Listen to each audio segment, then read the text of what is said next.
When we spend our lives, as so many people do, angry at basically everything, our jobs, our weather, that asshole at the Dallas-Fort Worth airport that wouldn't let me take my bag onto the plane, we tend to build that anger up in ourselves and not find constructive ways to deal with or release that anger. Once we've built that stuff up in our bodies, we sort of find these valves to release them in. So whatever pisses us off the first time, you know, just gets basically the whole brunt of the hate and the anger and everything we've built up inside ourselves. Because, you know, it's not socially acceptable to kill your boss or that guy at the Dallas-Fort Worth airport.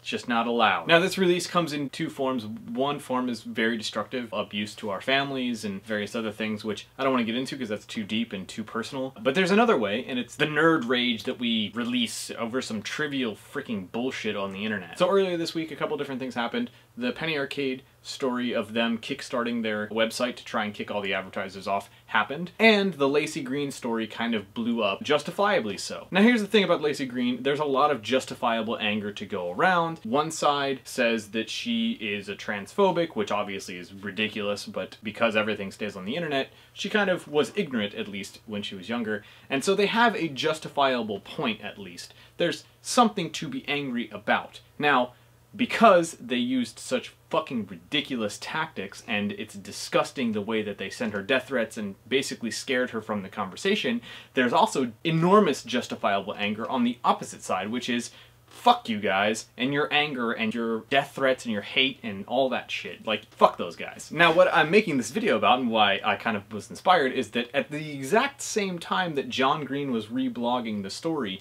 Penny Arcade was releasing their news story that they are kickstarting their entire website. Now, in my eyes, it's a noble thing that Penny Arcade is doing. They're trying to kick out the advertisers so they can free up some creative space for the people who design and solicit advertisers in their crew. And they're just basically trying to work for us as fans rather than advertisers. That is a noble goal. What happened, I think, at least, is that we were so pissed off about Lacey Green and the whole situation there, and didn't really have a good release valve because the people who scared Lacey Green off are basically anonymous assholes on Tumblr, that we kind of redirected it towards Penny Arcade. So the main problem that I see is a totally solvable problem is that people didn't take the time to step back and find out exactly what they were angry about, why they were angry, who could solve their anger, and then put their anger into something constructive and helpful. Like, for instance, pressuring our government to, you know, finding some good solution to online bullying. Find some legislation, some laws, some ways that we as content creators and as online people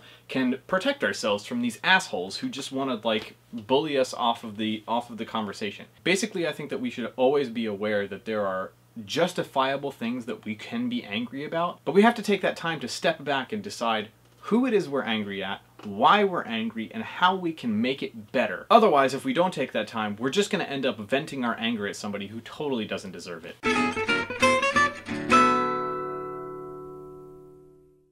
Thanks for watching the video. Don't forget to like, subscribe, and do all the YouTube-y things. Give me some comments. What have you been angry about recently that you probably shouldn't have been angry about now that you've gotten some emotional distance between yourself and the event that you were angry about? Mine is certainly the flight situation that I talked about last video. I got a new channel design, which is super fucking awesome, and I love it. My girlfriend spent like an hour and a half working on it because she's amazing, and she came up with this freaking kick-ass channel design, which you can't see on this page unless you're watching it on my channel, which you can't actually be because my channel's only video is the explanation of my forehead thing, which, if you don't know, you should go check out. You guys have a wonderful day, and I will see you sometime in the near future, I'm assuming. Probably. Bye.